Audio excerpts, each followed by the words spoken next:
Olá a todos, aqui é o professor Cláudio e hoje para tratar de um aspecto um aspecto da filosofia de Nietzsche que não está entre os seus temas mais badalados, não está entre os assuntos sobre os quais os pesquisadores, os estudiosos da obra de Nietzsche mais se debruçam, não está dentre aqueles temas tão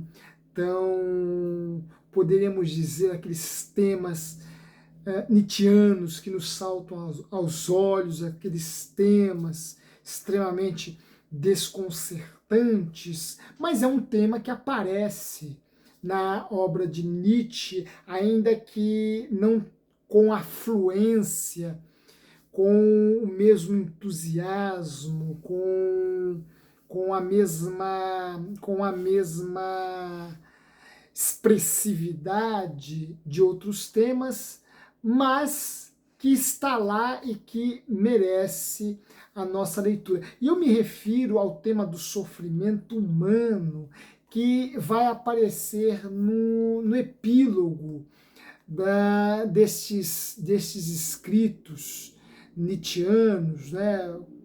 O caso Wagner, o dossiê de um psicólogo, a música de Wagner. Aqui nesta edição, a estes textos, em que Nietzsche trata principalmente da obra de Wagner e já num diálogo mais crítico, né? Um Nietzsche que não se reporta a Wagner como um apreciador de sua música, coisa que ele foi em outros tempos, mas aqui como um crítico e um crítico extremamente acre, né? Um crítico bastante quase que ressentido, por assim dizer, de Richard Wagner. Nesta edição nós encontramos um epílogo e no qual Nietzsche vai se reportar acerca, vai escrever poucas linhas, é bom que se diga, mas extremamente sugestivas acerca do sofrimento humano. Eu vou falar deste epílogo e irei falar aqui como um leitor da obra de Nietzsche, e ainda que um leitor que tenha um certo conhecimento da obra de Nietzsche, das suas ideias, da sua filosofia, mas como um leitor e o quanto que o tema do sofrimento humano neste epílogo é extremamente sugestivo e nos abre passagens maravilhosas para pensar o seu lugar na filosofia nietzschiana. Mas antes de falar sobre isso, eu quero te convidar para se inscrever em nosso canal, para nos ajudar divulgando este espaço de reflexão filosófica a outras pessoas que se interessam por estes temas, que se interessam por estes assuntos, nos ajude a divulgá-lo, nos ajude a levar a um número cada vez maior de pessoas as lições, as leituras, como hoje faremos, aqui desenvolvidas. Né? Nós dedicamos esse espaço a discutir assuntos como este que nós iremos tratar, e eu te peço que nos ajude a divulgar este nosso canal. Bem, o epílogo, no epílogo dessa pequena coletânea de escritos de Nietzsche, o filósofo neste epílogo, ele vai dedicar uma breve reflexão acerca do sofrimento humano. E aqui ele faz algumas confissões E outras conclusões que me chamaram muito a atenção e me provocaram, me estimularam, inclusive, para escrever um pouco mais sobre esse assunto. Eu já fiz alguns esboços, né? Já fiz alguns rabiscos, por assim dizer, né? Alguns bosquejos acerca deste tema a partir do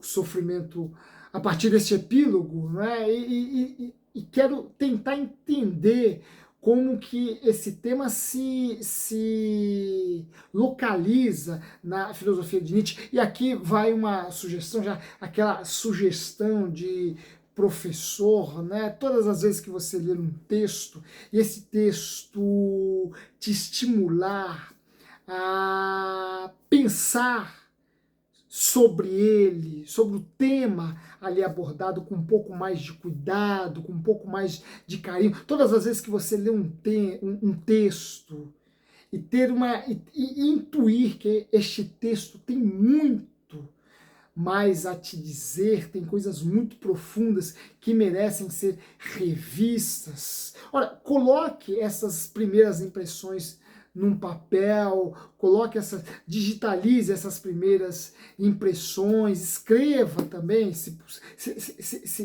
necessário for, num manuscrito, e depois revisite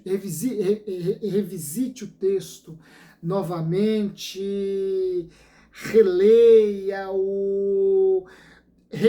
revise as suas anotações, porque este exercício é um exercício maravilhoso e estimulante, né? Ele excita as nossas ideias, mexe com a nossa imaginação, mexe com a nossa criatividade. Textos estimulantes como este de Nietzsche são sempre ricos, são sempre, melhor dizendo, são sempre potencializadores de nossa criatividade, de nossa imaginação. Eu já fiz uns primeiros rabiscos, por assim dizer, acerca deste epílogo, e nele Nietzsche faz algumas confissões e tiram algumas conclusões que bastante me excitaram, né, que bastante me estimularam. Olha, ele abre este epílogo dizendo ser um devedor, dizendo ter um débito muito grande com os seus dias de sofrimento. Olha, ele se sente alguém que deve muito mais aos seus dias de sofrimento que aos seus dias de felicidade ou de alegria, né? E lembremos, né, essa ideia de sofrimento na vida de Nietzsche era uma ideia muito cara, porque era um indivíduo de saúde muito frágil. Sabemos que Nietzsche vai morrer praticamente num hospício, né, já completamente ensandecido, enlouquecido, né? Portanto, essa questão do sofrimento na vida de Nietzsche é uma questão muito cara, e ele olha para seus momentos de dor, de sofrimento, e confessa ser um devedor, ter um débito muito grande com estes momentos, né? Num primeiro momento, nós julgaríamos se tratar de um olhar bastante pessimista de Nietzsche acerca da existência humana, mas nós veremos que não se trata disso, muito pelo contrário, né? Muito longe disso. Mas em que medida Nietzsche se sente um devedor dos momentos ou dos dias em que ele muito sofreu? Na medida em que a dor, o sofrimento, se apresenta como uma ocasião para o indivíduo pensar, refletir acerca daquilo que mais importa na existência, acerca daquilo que é mais profundo, que é mais consistente. Ora, a dor, o sofrimento, nos leva a ponderar a importância ou não que damos às coisas, a importância ou não que damos à simplicidade do existir, a vida tal qual ela se nos apresenta, tal qual ela se nos mostra. Ora, a dor, o sofrimento, torna o indivíduo mais sensível e reflexivo e o leva a ponderar todas as coisas, a rever até mesmo os seus valores, a rever o fim ou o propósito que ele tem dado à sua existência, que ele tem dado à sua vida. Bem, a dor, o sofrimento, nos ajuda a ter uma dimensão mais precisa acerca da existência humana. Agora, essa dimensão só é possível, essa dimensão mais precisa acerca da nossa existência neste mundo, só é possível se olharmos a dor do alto, vai dizer Nietzsche. Ora, a melhor forma de olhar a dor e aurir dela o melhor, e é isto que Nietzsche está dizendo. Ora, mesmo a dor, e por isso que a filosofia, que esse epílogo não nos coloca diante de um Nietzsche melancólico, pessimista, muito pelo contrário. Ora, Nietzsche está vê, enxerga, encara o sofrimento como sendo um contexto da existência humana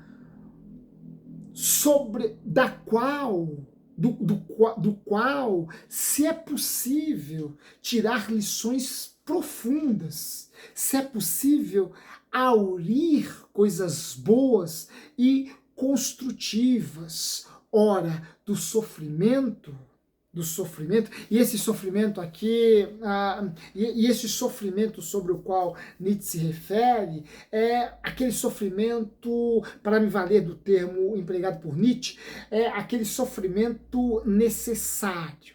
Né? Nietzsche aqui se reporta a um tipo de dor cuja causa transcende as nossas escolhas. É uma dor que é decorrente, é um sofrimento que decorre de causas fortuitas, de causas que estão para além do indivíduo, transcendem o indivíduo. Ora, há sofrimentos que são decorrentes das nossas escolhas. Por exemplo, alguém que opta por um determinado estilo de vida estará sujeito às consequências decorrentes desse estilo de vida. Logo, esse sofrimento não seria um sofrimento necessário, mas um sofrimento, diríamos, um sofrimento contingente, né? E aqui eu estou usando termos conceitos da metafísica aristotélico-tomista, e Nietzsche que me perdoe acerca disso, conceitos esses sobre os quais Nietzsche tem uma certa repulsa, mas que subjazem, que permeiam esta discussão. Ele mesmo aqui no epílogo vai se referir a um sofrimento, vai delimitar qual natureza do sofrimento que ele se refere. É aquele sofrimento sobre o qual o indivíduo não foi de forma alguma o seu responsável, o seu causador. É aquele sofrimento decorrente das próprias limitações naturais do indivíduo, limitações orgânicas, diríamos hoje predisposições genéticas. Ora, a loucura de Nietzsche não foi algo decorrente das suas escolhas, das suas opções, né? Vejam, à medida em que eu opto pelo álcool e o seu consumo excessivo, a ponto de me tornar um dependente desse tipo de droga, eu, de alguma forma, estou escolhendo já aqueles sofrimentos que irão me abater por conta desse meu vício, por conta dessa minha dependência. Ora, este é um tipo de dor que tem como causa a própria escolha do indivíduo. Agora, a loucura de Nietzsche, não. Essa já não foi decorrente de sua escolha. Ora, a causa ou as causas desse sofrimento de Nietzsche transcende a sua vontade, transcende as suas escolhas, são determinadas por leis sobre as quais Nietzsche não tinha nenhum domínio, nenhum controle. É desse tipo de sofrimento que Nietzsche se refere. Agora, se é uma dor necessária, se é um sofrimento necessário, esse sofrimento, de alguma forma, parece se contrapor à vida.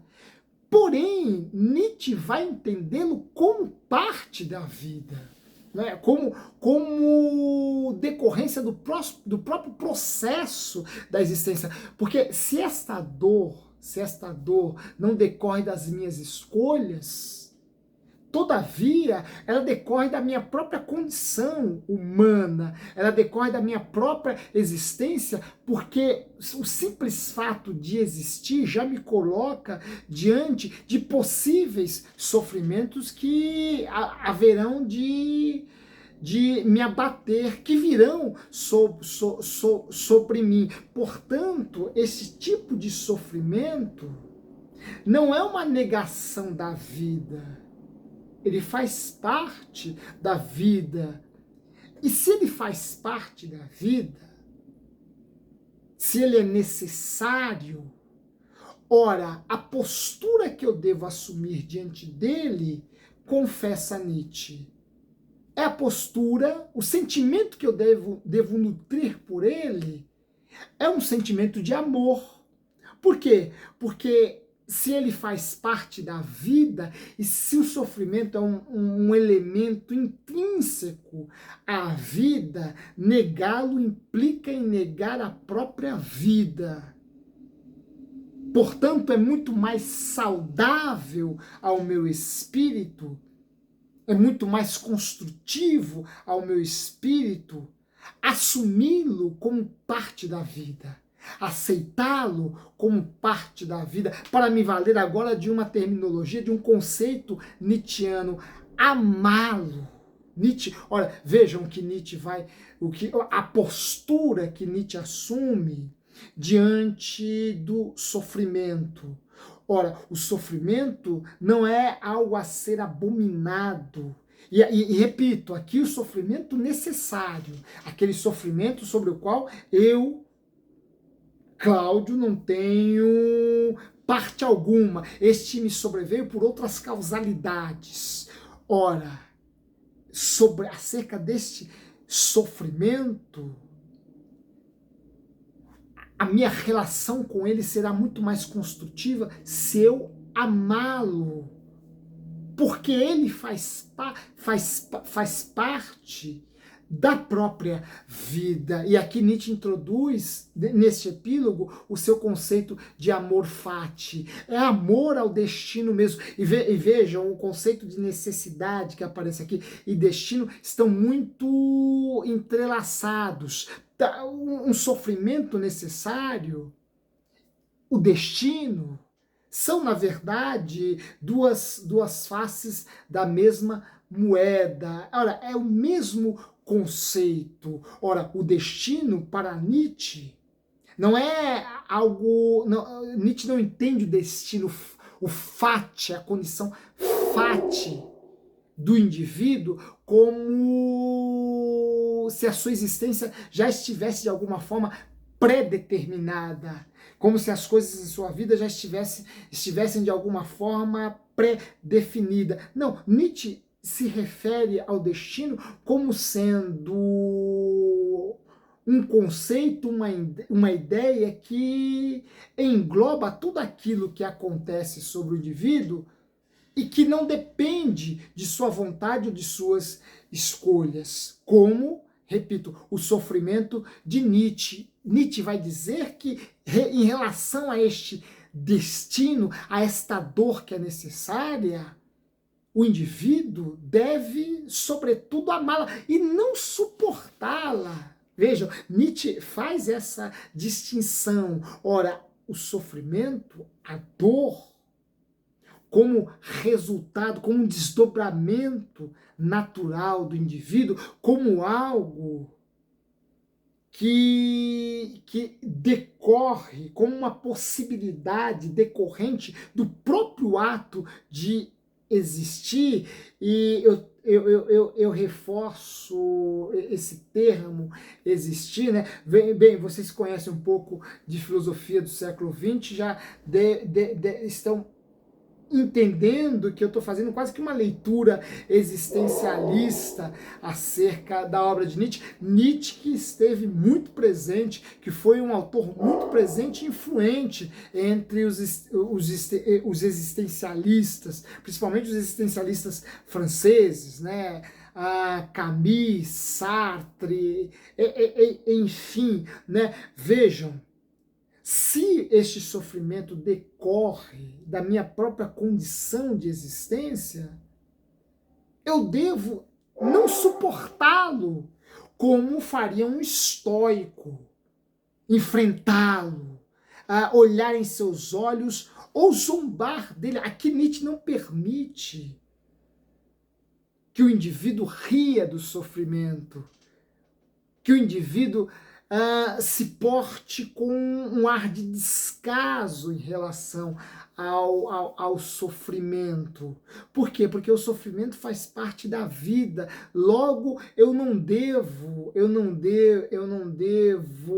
desdenhar dele, eu não devo desprezá-lo, eu não devo zombá-lo ou ser indiferente em relação a ele. Eu devo amá-lo. Portanto, o amor ao sofrimento que é inerente à nossa condição humana implica no amor à própria vida, implica em amar a própria vida. Mas o que isto pode produzir no indivíduo? Vejam, isto pode produzir no indivíduo que ele tenha uma medida exata de seu lugar no mundo, uma medida exata de sua fragilidade, uma medida exata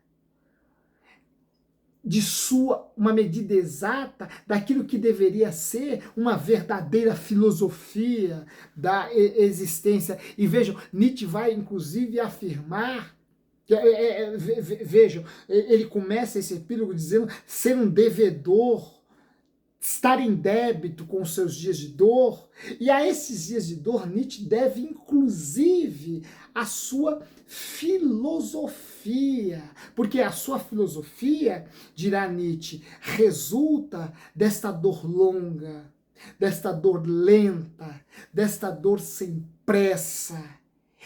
Por quê? Porque esta dor longa, esta dor sem pressa, esta dor lenta, desconstrói no indivíduo o autodomínio ou autocontrole que ele julgava ter da existência, que ele julgava ter da vida. Ora, à medida em que a dor se prolonga, à medida em que a dor é mais lenta, dela Nietzsche produz filosofia, porque a dor, principalmente esta dor, que tem causas, que é causada, que tem causalidades que transcendem a vontade do indivíduo, que transcendem o domínio do indivíduo, a esfera do indivíduo. Olha, esse tipo de sofrimento me convence de que eu não tenho a vida sobre controle. A qualquer momento, uma dor pode me sobrevir e bagunçar toda a minha rotina, e bagunçar toda a minha vida. Logo, o sofrimento me dá conta, me convence do quanto que a vida é muito maior do que esta minha tendência, em relação à ilusão que eu tinha de ser uma espécie de soberano sobre a minha vida. Ora, aí a filosofia já nos ensina, a filosofia que daí se produz já é uma filosofia que coloca o indivíduo diante de algo que é muito maior que ele e lhe convence, e lhe convida a abrir mão de sua soberba e assumir uma postura mais humilde, e humildade aqui no sentido nietzschiano, não é uma humildade no sentido cristão do termo, uma humildade que leva o indivíduo a reconhecer, que leva o indivíduo a reconhecer que sua existência não está no total domínio, sobre o seu total domínio, sobre o seu total controle, sobre as suas mãos. Olha, sua existência pode a qualquer momento ser saculejada por um acontecimento que transcende, que vai para além, um acontecimento cuja causalidade transcende, está além da vontade do indivíduo, das escolhas do indivíduo. Ora, e à medida em que este sofrimento desconstrói esta minha ilusão de autocontrole, e vejam, o indivíduo se ilude ao pensar que a vida está sobre o seu controle, ao pensar que ele tem a sua existência, ou até mesmo o seu destino, em suas mãos. Ora, isto é uma ilusão. Daí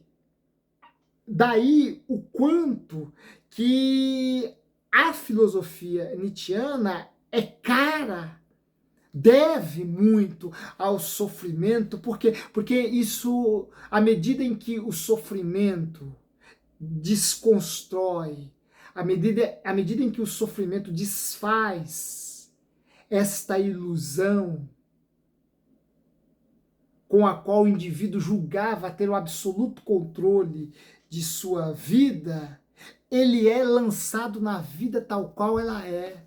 Não na vida intermediada por ideias ou por ideais. Lembremos-nos, Nietzsche é um grande crítico do idealismo platônico, não é? Nietzsche é um grande crítico dessa filosofia mais romântica, platônica, esta que conduz o indivíduo a se dirigir, a canalizar todas as suas energias, toda a sua potencialidade para um mundo supostamente perfeito, que ao fim e ao cabo é simplesmente a negação deste mundo. Ora, o sofrimento contribuiu para a construção da filosofia de Nietzsche, porque o sofrimento desfez a ilusão com a qual o filósofo conduzia a sua existência até então. Desfez a ilusão que convencia o filósofo de ter a sua vida e a sua existência sobre o seu domínio, sobre o seu domínio, sobre o seu controle. Ora, o sofrimento desconstrói esta ilusão e nós nos damos conta de que perdemos o autocontrole de nossas vidas. E mais ainda, à medida em que perdemos o autocontrole de nossas vidas, as nossas certezas e convicções também são abaladas. As nossas verdades absolutas, dogmáticas, por assim dizer, também se evaporam, também se perdem. E este indivíduo que agora não tem mais o autodomínio de sua existência e cujas certezas foram desconstruídas, está agora sim pronto, apto para fazer filosofia, porque agora ele é capaz de se aprofundar ou ir a fundo para identificar, reconhecer e conhecer aquilo que verdadeiramente é consistente, aquilo que verdadeiramente importa. Agora que o indivíduo perdeu seu autodomínio, seu autocontrole, e com ele as suas certezas, ele está livre. Ele agora é um espírito libertador, vai dizer Nietzsche. Porque ele é um espírito, ele é um espírito libertador e libertário, melhor dizendo, um espírito libertário, porque ele não está mais preso a dogmatismos, ele não está mais preso a certezas tidas como absolutas, a convicções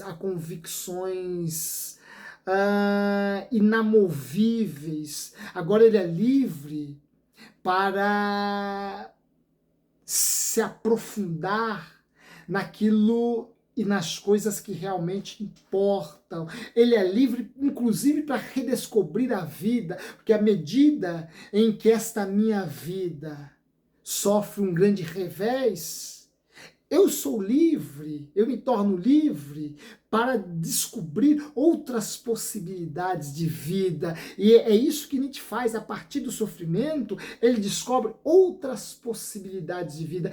E estas outras possibilidades de vida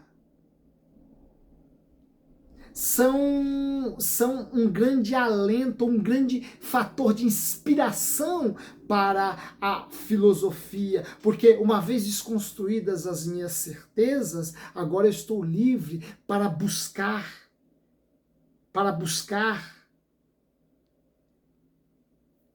coisas mais profundas, ou verdades, até mesmo verdades mais profundas, certezas mais consistentes, certezas mais, embora Nietzsche seja um crítico dessa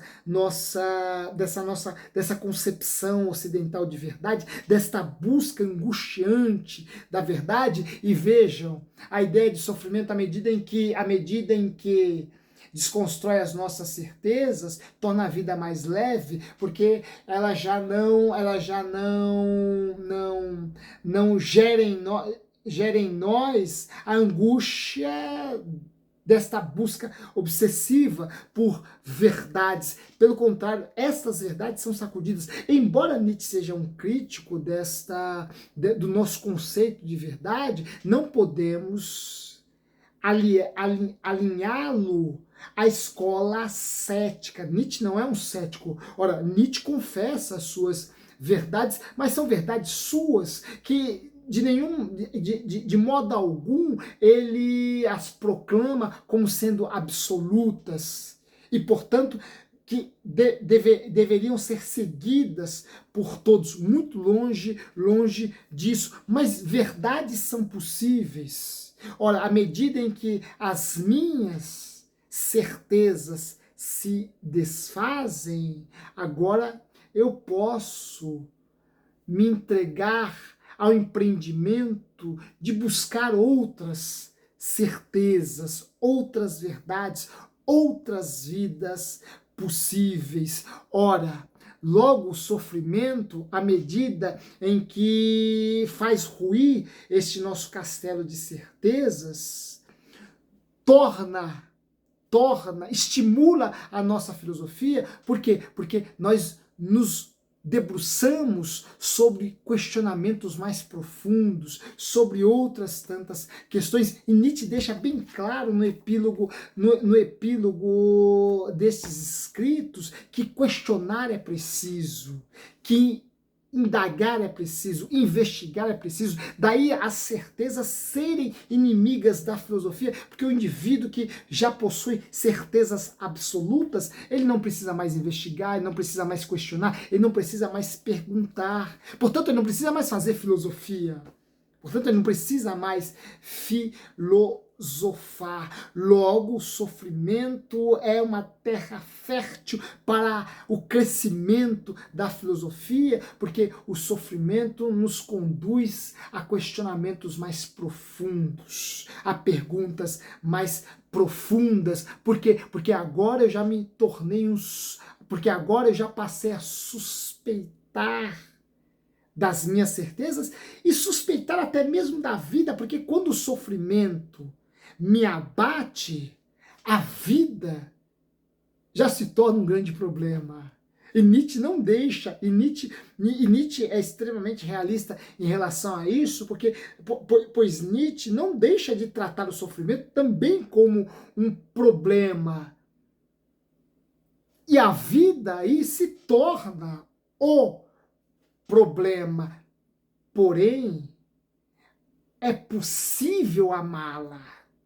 Amar a vida ainda é possível neste contexto de sofrimento, mas amar a vida na medida certa, sem as ilusões que aquelas certezas inculcavam em nós, sem a soberba de julgarmos que temos a vida sobre o controle. Ora, é possível amar a vida, mas, dirá Nietzsche, com certa cautela, por assim dizer, com certa suspeita. Ora, e aí conclui Nietzsche, nós podemos amar a vida como se ama uma mulher de quem se duvida. Ora, nós podemos e devemos amar a vida, mas como se ama uma mulher sobre a qual se duvida. Ou seja, nós devemos amar a vida, mas com a convicção de que a qualquer momento ela pode nos pregar uma peça, ela pode nos trair, ela pode desconstruir o nosso mundo tão bem organizado, tão bem articulado, tão bem orquestrado. Se ela fizer isso, não irá nos causar surpresa alguma, pois nós a amávamos como se ama uma mulher da qual se duvida. E mesmo que ela me traia, eu deverei continuar amando-a. Por quê? Porque eu já sabia que a qualquer momento ela poderia me pregar uma peça. Logo, se isto ocorreu, eu não tenho nenhuma... Em nada ela me decepcionou, em nada ela me frustrou, e eu continuarei amando-a. Ora, vejam aí que Nietzsche está nos apresentando uma filosofia do sofrimento humano que, na verdade, é um elogio à vida, muito longe de ser algo deprimente, de ser um olhar pessimista sobre a vida. A filosofia do sofrimento de Nietzsche é uma filosofia extremamente leve, suave, uma filosofia extremamente alinhada à vida. Ora, nesse sentido, ela nos ajuda e nos inspira muito em momentos bastante hostis e adversos. Ela nos faz repensá-los e tirar deles o maior proveito, e tirar deles a verdadeira saúde do espírito. Um forte abraço a todos vocês. Se gostaram, não esqueçam de deixar o seu joinha aí, e até o nosso próximo encontro.